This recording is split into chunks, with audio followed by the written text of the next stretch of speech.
inside the property, so they didn't want to. We got the pork chops. And so we see that 25 feet, so they wanted to take here. They went from like your access road pavement.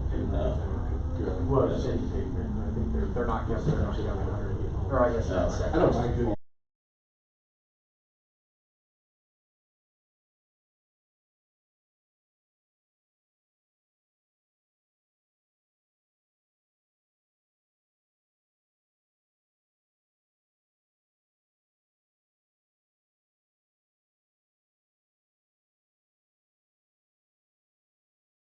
I waited 5 years for her. Thank you.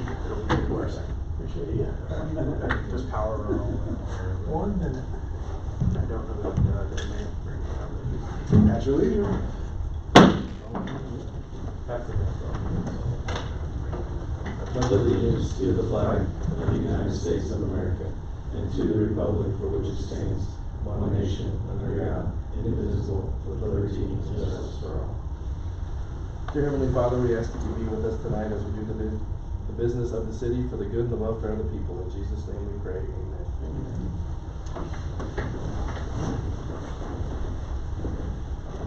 This will be item C, approval of agenda for March 9th, 2026, regular planning commission meeting.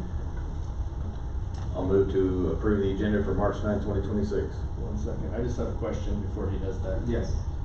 For the item, I just happened to notice this.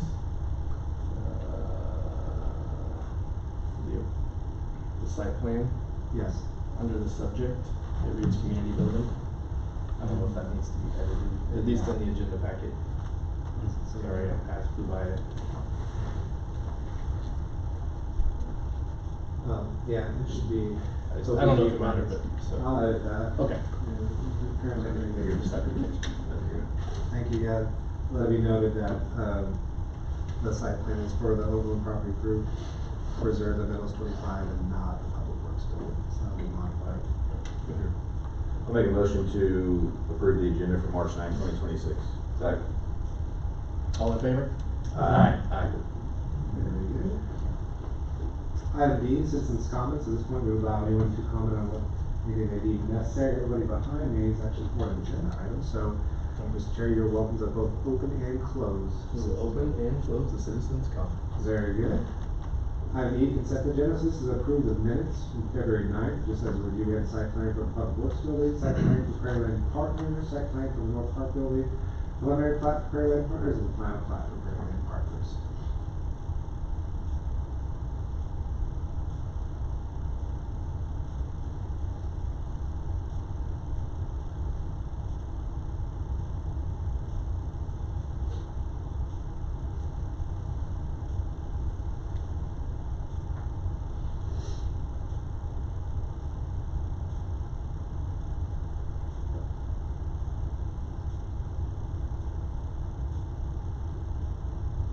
I wasn't here, so I'll back in approve the agenda or the minutes. I'll make a motion to approve the minutes for February 9, 2026.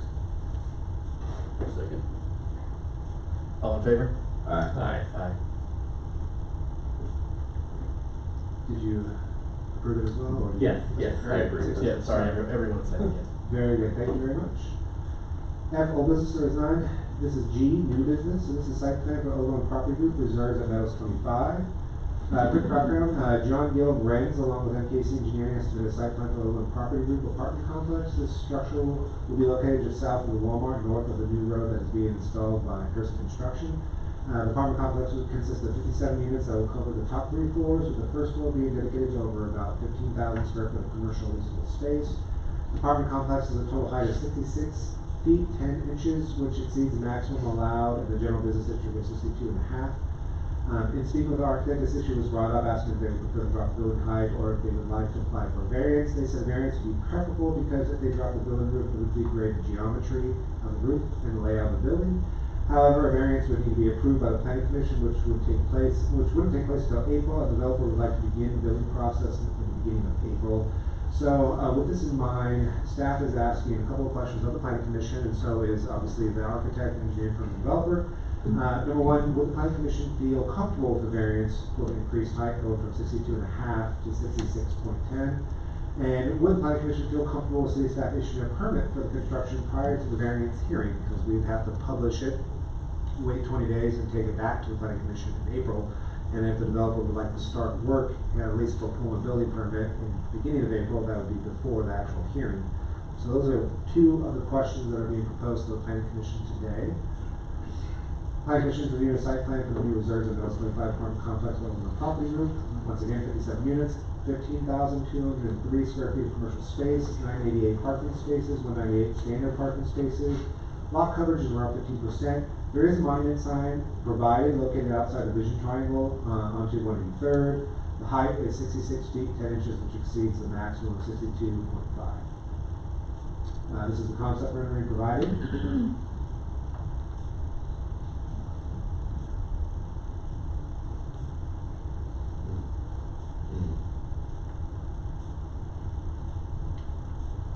I highlighted on orange, you can see it, that are on your agenda packet, but it's the call out here, 66 feet, 10.5 inches.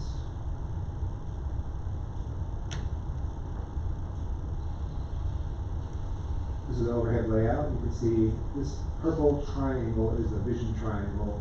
This call out here is where the monument sign is being proposed. You can see that's outside the vision triangle. This road is seasoned and then turns in a second as it curves up. Walmart's over here. Walmart has their own detention pond, so this area will drain south into this reserve down here. But we do have MKC here who can provide more technical engineering, and we do have a developer as well if you guys have questions for them. Financially and legal considerations, there are none. It is recommended the planning commission both one, approve the site plan for Overland Property Group apartment complex reserves in Meadows 25 contingent upon a variance approval in April, and also allowing staff to issue building permit prior to the variance hearing. And that would just be a motion and second. At this point, I would invite MKC or the developer, whichever, to step up if you guys have any comments on the project. Feel free to state your first and last name. My name is Austin Cash, developer for Overland Property Group. I'm the gentleman that kind of put the whole thing together from the very beginning. We started this process a little over a year ago. So for the most part, nothing's really changed from our original proposal that we had sent over to the city. There's just a few minor clarifications. I was reviewing the agenda right before this, and I think we might have made a typo on the submission. We actually have 60 units. I think the footprint is reflective of our full unit count, but I just did want to clarify that real quick. And then one other kind of overarching clarification on the site plan.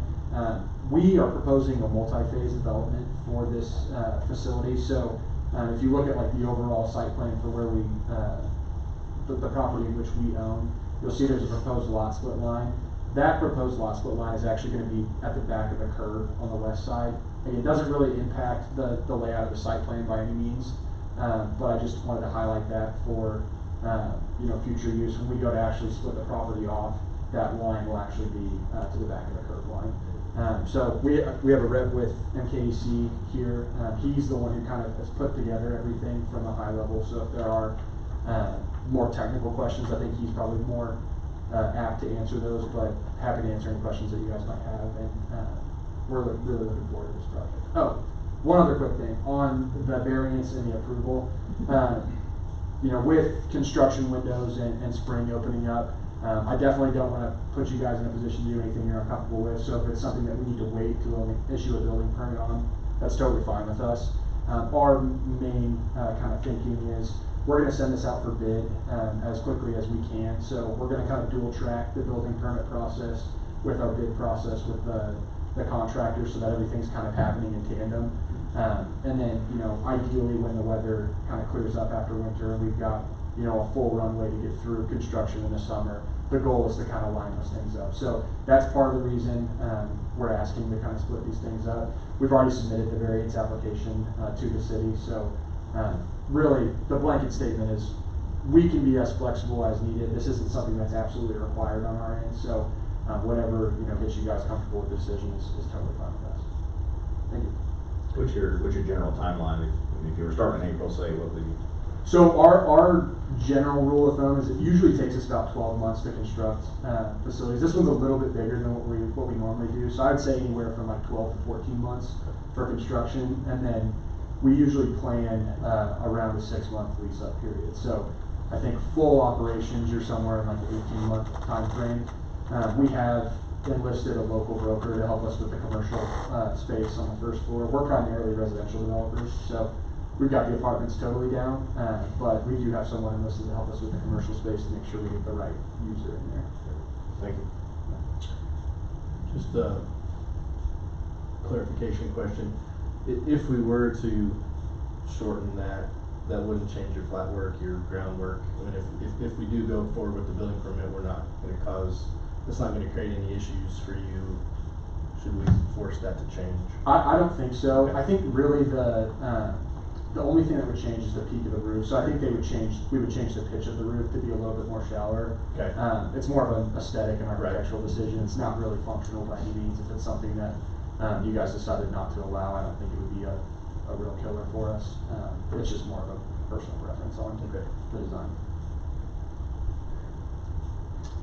As far as the phased approach, can you give more details? I don't know if we can pull up like a drawing on the screen. Yeah, just that goes back. I'm gonna step away from the mic. Yeah. All right. So, obviously, first phase is right here. This is that line I was talking about before, the proposed lot split line. This will actually shift to back a curb, and then this future lot. The idea right now is another building running kind of this direction with shared parking amenities between the two spaces. Functionally, pretty much the exact same, most likely mixed use, first floor commercial with apartments up above, but for the most part, it's the same kind of deal. Yeah, that makes a lot of sense. Appreciate that.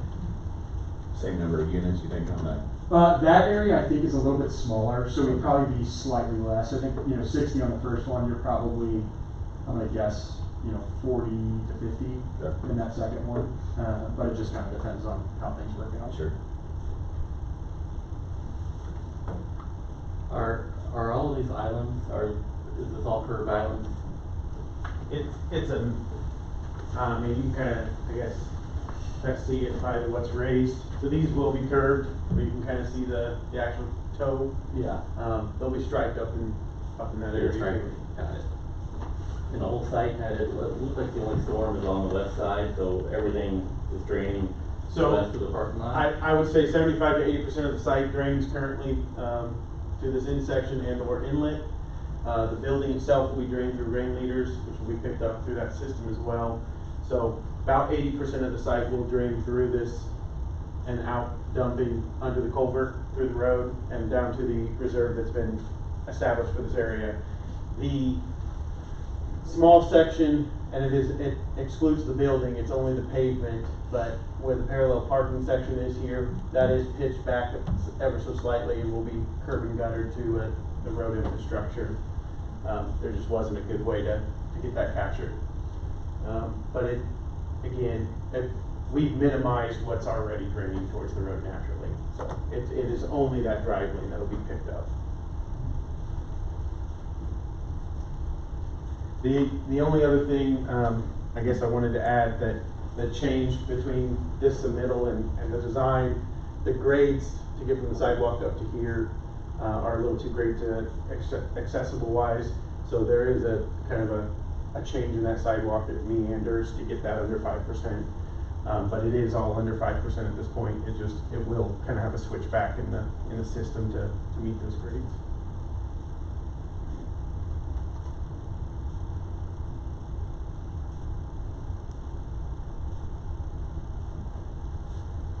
I guess the only other thing I would add for your consideration from the storm pipe, the storm has been sized to take the 100-year event. It should not topple the road at any point during the 100-year. This inlet rim is about a 1/10 lower than the road, so it is the escape route. If for any reason it got clogged, it would come in, topple and enter this inlet and or flow down the curb line to those two inlets. Still drainage goes to the detention pond it's designed for. But the pipes are sized to take the 100-year event of that 80% area.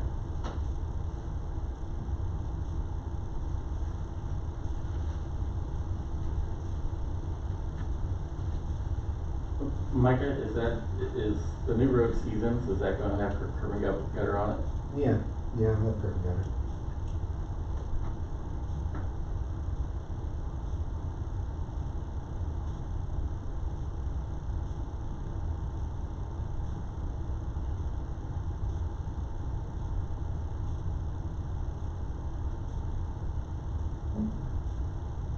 Christian, you have any more questions for these two? But go right ahead if you have any. I guess, Mike, I know we kind of talked a little bit about the height, current height limit that we have set, 62.5 feet. Did you find any reason technically or? I didn't really look why. I mean, I haven't go back.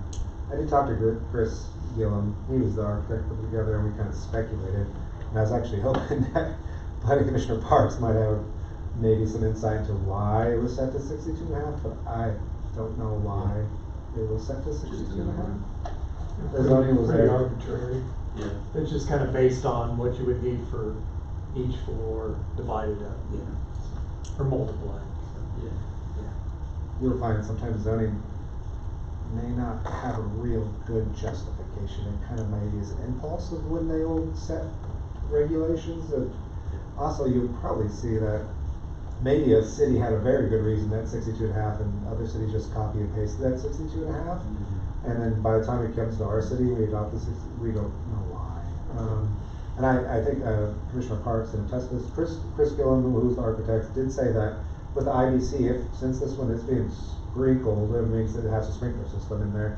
I think they can go up to 70, and that's kind of something we had talked about, and I think maybe Commissioner Parks can talk about that a little bit as well. But I mean, I am proposing at some point, maybe in April, that we consider amending the zoning to go up higher to kind of reflect the IBC. I'm not an architect, and I'm not a commercial builder, so I'm not 100% familiar with the IBC on that one either. But that kind of question came up. It's like, well, if you put a sprinkling system in an apartment complex and you can go up to 70 according to the IBC, why doesn't our zoning just reflect that? So anyway, I don't know why it's 62.5. So, yeah. If I might add one clarifying point, one of the reasons we sometimes run into height issues is normal standard apartment complex interior ceiling height for most multifamily developments is 8 feet. We go 9 feet ceilings, so our units are a little bit taller on the inside, and then there's usually about a foot of interstitial space between the floors. So over 4 floors, we're about 4 feet over the maximum. Sometimes there are arbitrary limits, but we do kind of run into some of those height caps sometimes because we do try to maximize interior space in the units. So just for a clarifying point there. So zoning heights are set. The intention there is that you're not taking away somebody's sight lines or sunlight, or so if we're in a situation like this where it's not adjacent to anything that you're taking that away from somebody, then I don't think it would be a concern, in my opinion. So. Are you planning any landscaping or decorative fencing between the parking lot and Stevens Street? Are you guys doing a landscape plan? It's not laid out yet. I mean, we're gonna meet your code plantings on the frontage and in the islands. From any kind of fencing or that front, I don't think that's planned. Just your. The frontage of the building is also designed with a little bit of an overhang. So I don't know if the question was more aimed towards the left area towards the parking lot or concerning the parking lot itself. But on the actual frontage of the building, we do have some smaller plantings included. And the idea there is, the distance from the parking lot back a curve to the front of the building with that overhang, there's not really going to be much space there. But we're open to suggestions on the front there. Yeah, I was more asking between the city road, Stevens, and the Gotcha. parking lot, if there's anything, Yeah. bushes or. Yeah, we'll have the standard, right of way plantings. I don't know that there'll be much beyond the standard or code. That's all that I had.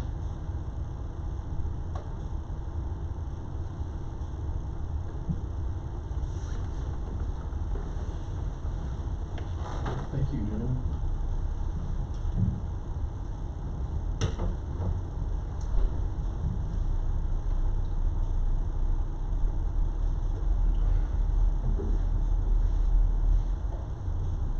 I guess I'd ask the question if any of us have any heartburn about releasing the building permit before we get the rest of it taken care of.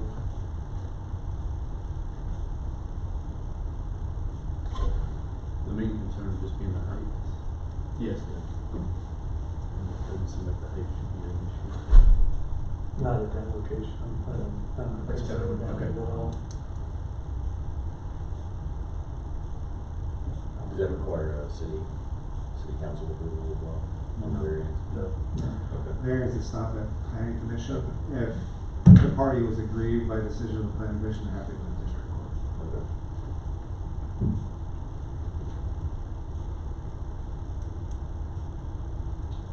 Any other comments? No.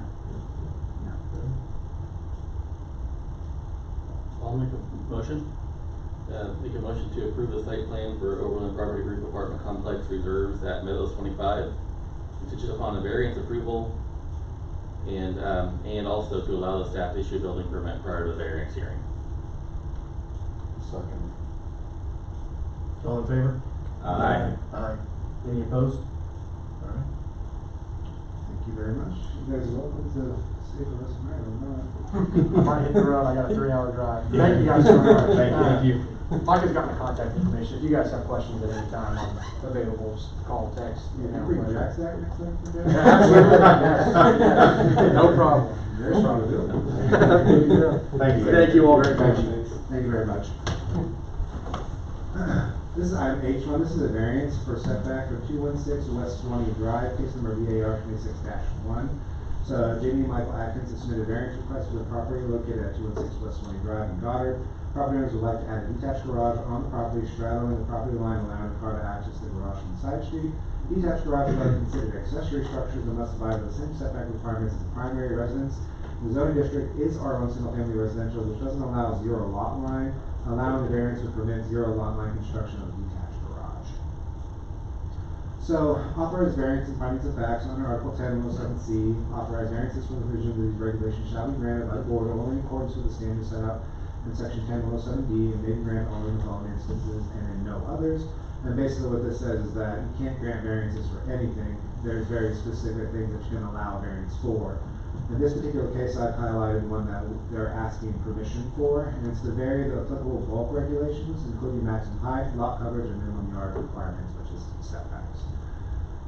The board may grant a variance upon specific written findings of fact based upon the particular evidence presented to it in the hearing that all conditions required by KSA 12759E have been met, which are listed below, and per the city attorney KSA 12759E is for the guidance and does not need to be met in order to grant a variance. So basically it's the same. When you review these are considerations, and that the city staff will present in orange the findings of fact, and then of course you guys can make a determination. It doesn't have to be met. It's not like you have to check all the boxes to grant a variance. So, that the variance request arises from such condition which is unique to the property in question, which is not ordinarily found in the same zoning district, and is not created by an action that actions the property owner or the applicant. So they haven't built a detached garage, so this is not like them asking for it to be corrected after they built it. But it is not unique in that it is a corner lot, so obviously not every lot is a corner lot, but this is a corner lot, but it's not like corner lots are unique to the city, so, but no actions have been taken on the part of the property owners. The granting of the variance does not adversely affect the rights of adjacent property owners or the residents, so there doesn't appear to be any adverse impacts on adjacent property owners. If anything, the detached garage will add value to the existing property, which potentially could add value to similar properties within the neighborhood, but that's, speculation. That strict application and provision of these regulations from which variance is requested will constitute unnecessary hardship upon the property owner represented in the application, so I don't believe this will create an unnecessary hardship, so that's just something we make note of. That the variance desire will not adversely affect the public health, safety, moral order, convenience, prosperity, or general welfare, and that granting variance desire will not be opposed to the general spirit and intent of these regulations, and that will not affect health, safety, or general welfare. So I don't believe it's going to affect health, safety, welfare, and I don't think it's against the spirit or intent of the subdivision regulations. So this is the property in question. On the left you can see, we kind of zoomed in, we used aerial imagery to kind of block up what that would look like. The blue is the property lines. We get this parcel data from the county every 3 months. On the right is mobile land records. We just kind of stripped out the aerial map so you can kind of see where the setback was platted, and it's got the 10-foot utility easement on the northwest corner over there. The blue is kind of the general location of what they believe is the proposed detached garage. You can see it straddling the blue line here. It doesn't have that required setback. Under a typical situation, since it's accessory, it has to be set back kind of generally in accordance with the primary residence, so it would have to be set back with the same setbacks as the primary residence. They're asking to straddle the property line here. There is about 20 feet from back to curb, so they do have enough of an approach that if they parked a car here, it wouldn't be impeding traffic flow. They would be able to access the detached garage directly. So there doesn't seem to be any impact on general health, safety, or welfare. I don't think they would have any, unless they had an oversized, you know, if they had a fifth wheeler or something like that, obviously they wouldn't be able to pull that and leave it in this deep kind of driveway approach. Public notice was given, incurring small costs. We do, of course, the variances, we have to publish it in the city newspaper, wait 20 days, send out letters to everyone within 200 feet, so that, all that was done.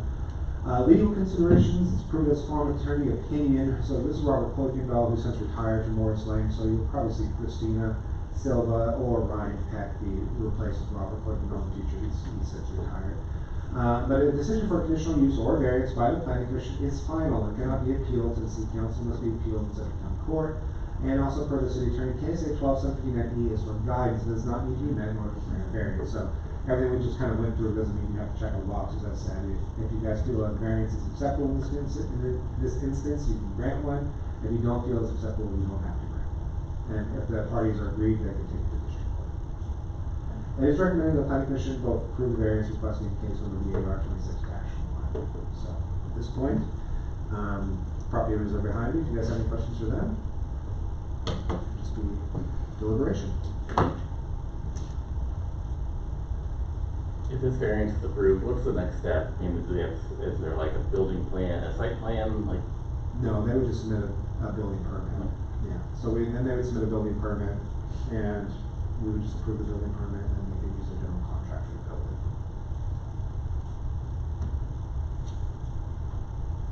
So I just, is the thought that the building would take the place of the fence in the section that it's? So it would just, yeah, I would take that section of fence off, but it would still fence off to the sides of the garage, and then I just have that approach coming through the road there. Cause I already have a gate right where that's gonna be, so I'm pretty much just pull the gate off and the approach will go right there.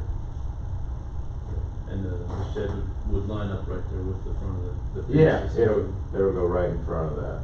So when we were first talking about it, we went 20 feet. It actually puts me behind my fence like a couple feet. 20 feet does it, puts me, it's not right up against the fence, it's actually still past the fence there.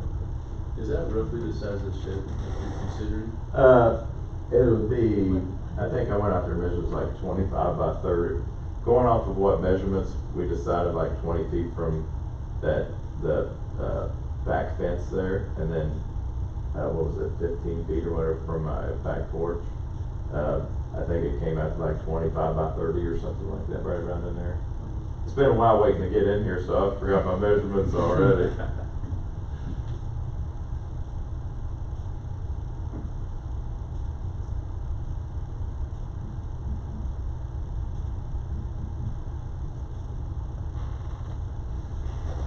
What is the setback off of that property line? Is it 30 or is it?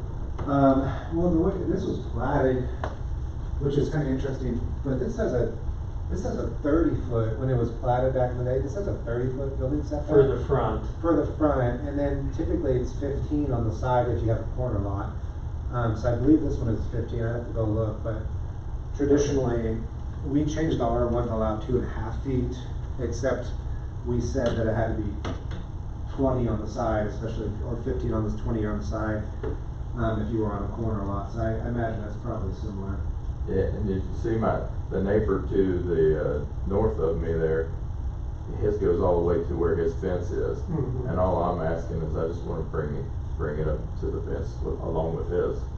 And then that gives me the room to, because his house comes all the way to the fence. And so I would like to be able to put my garage kind of in line with the way he's got. Yeah, but you wouldn't be pulling a car up to the side of his house. Is there any chance that there would be a sidewalk down this street? Because if you parked a vehicle, two vehicles on that approach that you're drawing, they would have to walk around the vehicles. Yeah, I don't know if there's any, So there's currently one on the other side of the Yeah, street. the sidewalks on the other side of the street. Okay.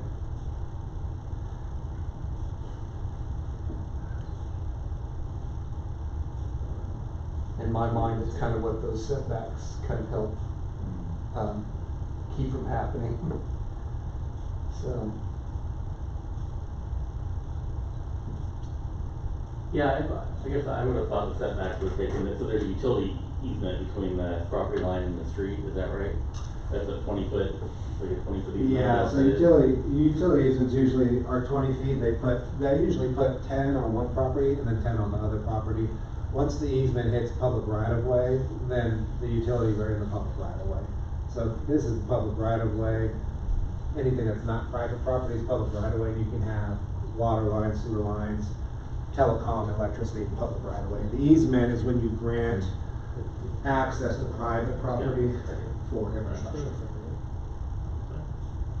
But the setback doesn't, the setback takes place from where his Private property is, not necessarily from where the street or. No, Yeah. no, setbacks are for private property, Yeah. this, that we call, in planning, we call it the buildable envelope. So you have a piece of property, like a lot, and then we say on the lot, the buildable envelope is gonna be. So even though all this is private property, we put setbacks here to create yards. And also, as Commissioner Park said, it kind of actually creates a buffer as well, where you can actually put easements in the back where you won't have a building on it, because you don't really want to have a permanent structure on top of an easement, because you don't want to dig under somebody's foundation to get to a water line. So that's what we call the buildable envelope. Setbacks create yards, and they allow for easements to be placed on private property for essential infrastructure. So the property line starts where that blue line is, so that 20 feet, who owns that? Is that public Public property? right of way. Public right of way, so what does it take to put a drive on a public right of way? It's just a large approach. So anytime you say driveway, it's on private property. Anytime you say approach, it's in public right of way. So that's a really big approach. Got it. Yeah. and that's a separate permit. Yes, so you have to pull, we have what's called a right of way permit or an approach or culvert. And so this would actually be a curb cut, because we don't have a flat work permit to build, but we have what's called a curb cut, and they're gonna have to cut the curb or do an approach permit to modify the right of way to allow for that approach.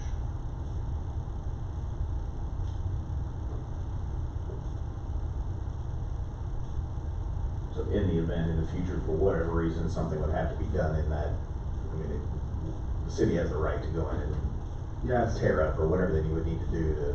Anything that's in the right of way, we are considered, even though we don't really own it, it's a technical thing. The city doesn't own the right of way, but we're stewards of the right of way. Okay. Technically, it belongs to everybody. So there's certain limitations, but we also have legal responsibilities, so we have control over the right of way. So hypothetically, let's say that something needed to be where that driveway approaches, we can impact it and move it, but there's some legal ramifications there too, because we have to take into account what we've done to the property, that we've restricted their access. Now, is something gonna happen on Melton in the near future? Sure. Probably not. Sure. Not that we're disincentivized from doing any capital improvement projects on Melton, it's just, I don't know how many people know where Melton is, that's just, if I ask you, hey, do you know where Melton is? Probably not, but I mean, that is a consideration. If we wanted to do any improvements on Melton, and that approach was in the way, we have absolute right to remove it. The expense is all on the property owner to put that approach in, but we have absolute authority to remove it if the need comes or arises, so. Just like as we have every right, since there was an easement platted in their yard, to access that easement whether they like it or not. Now, I know a lot of people don't like that idea, but the reality is that you're in a city is a joined unit, you don't live out in the middle of nowhere.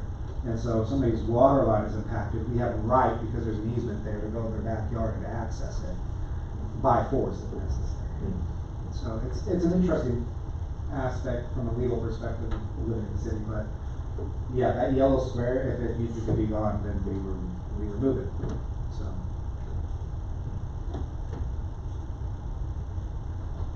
I'm looking at this plat. I mean, most of the properties in this area don't necessarily follow setbacks. Yeah, it looks like there's a lot of non-conformity. Yeah. This area, when was your house built, 2000? No, like 80, 83. I was off by 20 years. How many Minus years? 20 years. Hey, we said, I think the neighbor there was like 79, and then they joggled mine over when it was built. in So I wasn't 1983. born when building permits would be an issue. I just wanted to make it clear. Thanks for pointing that out. Yeah, Appreciate it. non-conformity. Appreciate that. Before I was alive. Thank you. Yeah. Yeah, I was gonna say. No, but it's true, non-conformity is a real thing that planning commission and the cities have to deal with where, but just because something happened in the past is not really a good justification Right. to say, hey, we have to allow something because something else is non-conforming. Subdivision regulations exist to create control and to have stability so that wealth can be created within the city, so. Grandfathered uses, the ones that are not, that are, violating setbacks, doesn't necessarily create a justification for them to violate that. That's why variances exist for that reason, so that people can have their hearing before the planning commission, because they make a determination if it's justified or not. It's a reasonable request.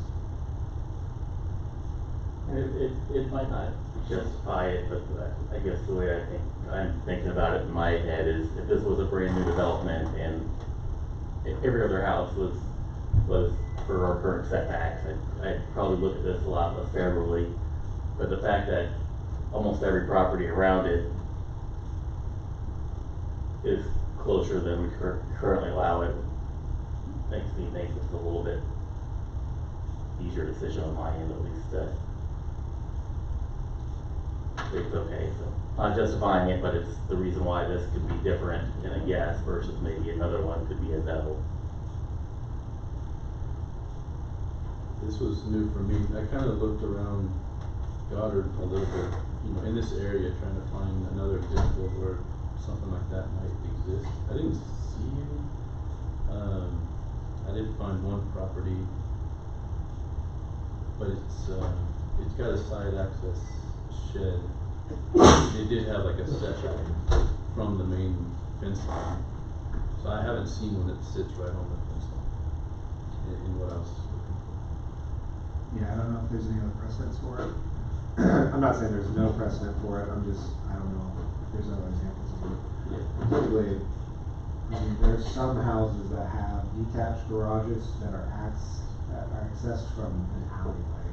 So some parts north of Santa Fe that are more gridded layout have detached garages that you can access from an alleyway. So this one is kind of similar to that, but I don't know if those ones have detached garages on the property line.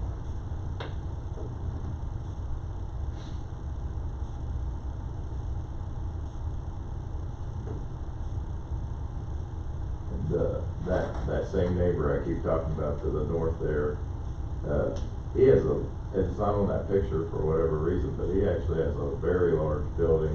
Doesn't have a foundation, it's more like one of those, like more, Hold on. yeah, like a Dirksen building, Mm-hmm. but it's pretty big, and it runs the length of that fence. Kind of like how I want to put a building over on my side. Is yours gonna be concrete pad type? Yes.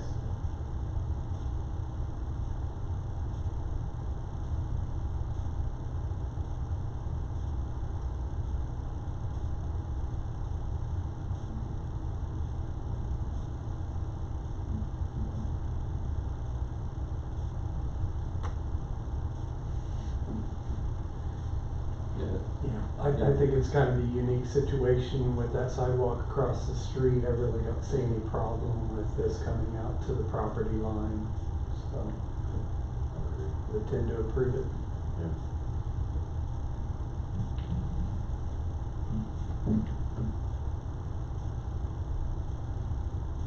Is that a motion?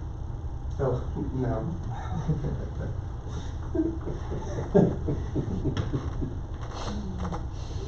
I'll make a motion.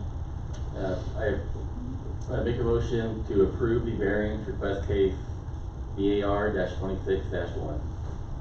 Second. All in favor? Aye. Any opposed? Alright. Alright, you guys welcome to stay for the rest of the night if you want to hear about urban economics. Thank you all Okay. very much. Thank you. Thank you. Alright, the staff reports. So I'm just gonna dive into some metrics I've been looking at, which is kind of interesting. I was diving into sort of, so we get parcel data every 3 months from the county, and it just happened that everything's blowing up kind of online right now with people's appraisals, and I thought that was kind of interesting because it kind of overlaps a little bit. You know, a lot of people think, oh, we don't need to dive into all that, but appraisals are, it's just an algorithm. Everything is, a lot of what the county does is an algorithm.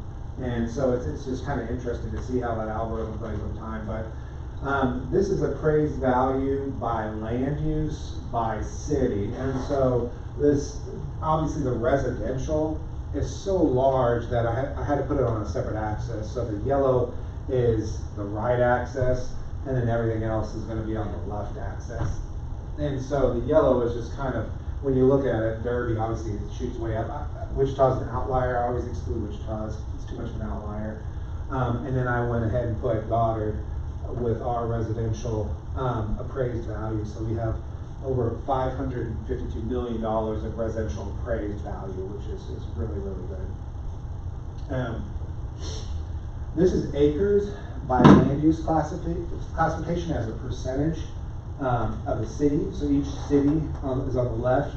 And this is saying if you take all the acres within that city and you said, okay, we have ag, commercial, exempt of industrial construction. So exempt would be like schools, residential farmstead, and then residential and vacant land. If you sum all that up, that's 100%, and you divide it based on the total the percentage of each individual group. What does it look like? And so obviously Eastboro, I mean, is just residential completely. It really is nothing else but residential, with a couple of exempt, probably for parkland and maybe city offices, I'm guessing, largely. But Goddard has a lot of ag land within our city limits that's not residential or commercial, and so we have a lot of opportunity for what I would consider infill development, for being able to build on ag land, which is really interesting. We don't even have to try to tempt somebody to be annexed into the city limits. We can just simply work with existing property owners that already have ag land within the city limits to try to develop out. So that's nice because that kind of skips that one step of annexation. This is taxes by land use by city. And so what I did is I took all the cities on the left, and I took their mill levy and I applied it to commercial and ag and residential. And some stuff really stuck out. So I pulled this out of there so that you guys could see it up front. So generally speaking, right now we're getting about $2.5 million in residential property taxes every year, and then about $738,000 in commercial taxes. Park City is particularly interesting, because I'm still not 100% familiar with all these cities. So as I drive around, it doesn't stand out until you actually start looking at the metrics. But for every $2 that Park City generates per year in taxes, $1 comes from commercial and $1 comes from residential. So they generate a lot of commercial property taxes, which is really, really interesting. Obviously, Eastboro is just residential. I mean, there's nothing there, and so and they're landlocked. So that's very challenging for Eastboro. But it's just kind of interesting. A large proportion of our taxes is going to be residential. It'd be nice if we could try to get more of that commercial, because that really helps us push the mill levy down. But speaking of mill levy, so the blue is the mill levy, and that's on the right axis. And then I did a residential taxes by city, and that's on the left axis. And what I noticed is that the more taxes you generate in development, the mill levy tends to drop. And then if you generate less taxes, it increases. And then if you generate a little bit more, it drops. Obviously, generate a lot more, and it starts to drop. This is, there's lots of different variables here. But this is interesting because it does this kind of consistently. If you notice that, that's an interesting pattern, because what you have here is residential taxes. A lot of this is coming from suburbs, obviously, but the residential taxes, the more you're generating, the mill levy tends to drop. Viola is an outlier, and they just have 21.918 mills, but they only have $18,000 a year in residential property taxes. But you can see here that Sedgwick has very low, 58,000 a year, and their mill levy is 74.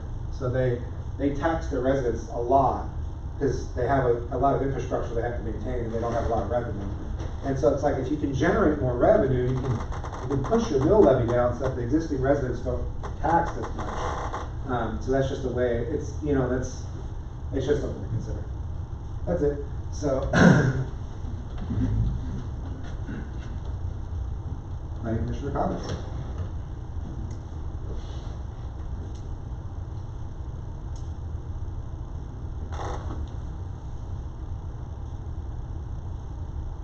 So that taxes by land use by city, that has the red versus yellow, with the red being commercial, yellow being residential. Is there I mean, is it just the more commercial you have, the better, or is there guidelines of 50-50 is perfect, you don't want too much of the other, or? Well, honestly, I mean, there's not really a great ratio, but one thing that I usually commercial, in my mind at least, commercial follows residential. Industrial is its own unique aspect, because industrial is like, hey, I want to go get John Deere, for example, Prairie Land Partners. They don't care how many really rooftops we have. They want to know if we have land and infrastructure that can support their industry. That's like it's its own separate beast when you're tackling industrial. Commercial is like, hey, Starbucks, you know, unfortunately Starbucks, they left, but when we reached out to Starbucks, they're like, well, what's your rooftops? Call me in 2 years, and 2 years later, what's your rooftops? All right, maybe we'll consider. And then a year later, what's your rooftops? And so that was really easy. You just keep pushing on them and say, hey, like, we're getting closer, like we're almost there, we got more rooftops. That's easy. You know, we can reach out to the corporate offices and the franchisees and say, hey, look how many rooftops we have. And then the commercial follows. A commercial, it's assessed at 25%. So like your house is assessed at 11.5%. So, you know, the county will say, based on this algorithm, your house is worth X. Based on state law, you're assessed at 11.5%. And then all the other taxing entities jump onto the assessed portion of it and say, okay, you know, you're going to be mill levy, which is the city, school district, county, state. They all jump onto the assessed portion of it. That's at 11.5. That's where you get assessed at. Commercial is 25%. So it's like the same building. If your house was assessed at 25%, obviously that's another 10% on top. You know, well, it's more than that, but you get the idea. It's another 13.5% on top of that. And so commercial, the same square footage of commercial space generates more taxes for the city, which is, so it's like we want more commercial, because as infrastructure degrades and inflation continues, because inflation is always going to continue, then we want to say, hey, let's take our commercial revenue and help offset that liability so that the residents don't have to bear it, because Eastboro, they just have to bear it. They don't have any commercial and they're landlocked. They can't introduce, there's no space for them, so they can't introduce anything else. So the more commercial we can introduce, we can keep existing residents' property taxes lower. So it's a good thing. In terms of a ratio, I couldn't really tell you if there's a really good ratio to say that you want to have 3 to 1 or anything like that. Industry is a big one. It's a hard one to tackle because of all the infrastructure needs and power needs that they have.